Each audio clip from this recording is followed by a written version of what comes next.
ఒకసారి రతన్ టాటా గారు తన హోటల్‌లో ఉన్నప్పుడు ఒక పేద కుటుంబం అక్కడికి వచ్చింది. వాళ్ళు చాలా రోజుల తర్వాత హోటల్‌లో ఫుడ్ తినడానికి వచ్చారు.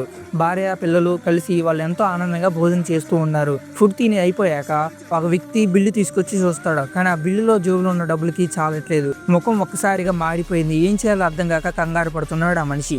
ఆ సమయానికి ఆయన పిల్లలు అడిగారు, "నాన్న ఏమైంది? ఎందుకంత సైలెంట్‌గా ఉన్నావు?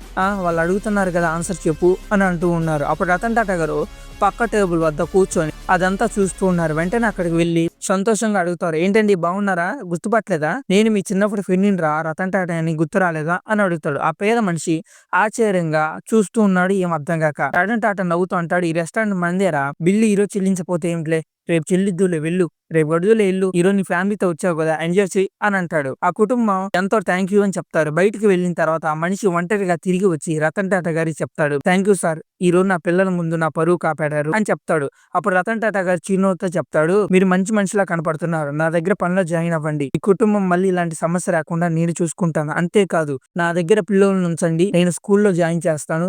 మంచిగా అందరూ బాగుంటారు" అని చెప్తాడు. ఆ తర్వాత ఆ వ్యక్తి రతన్ టాటా గారి కంపెనీలో ఉద్యోగం చేస్తూ ఉంటారు. వాళ్ళ ఫ్యామిలీ ఎంతో ఆనందంగా ఉంటుంది. ఇలాంటి మంచి మనిషి గురించి మీరేమనుకుంటున్నారో కామెంట్ చేయండి.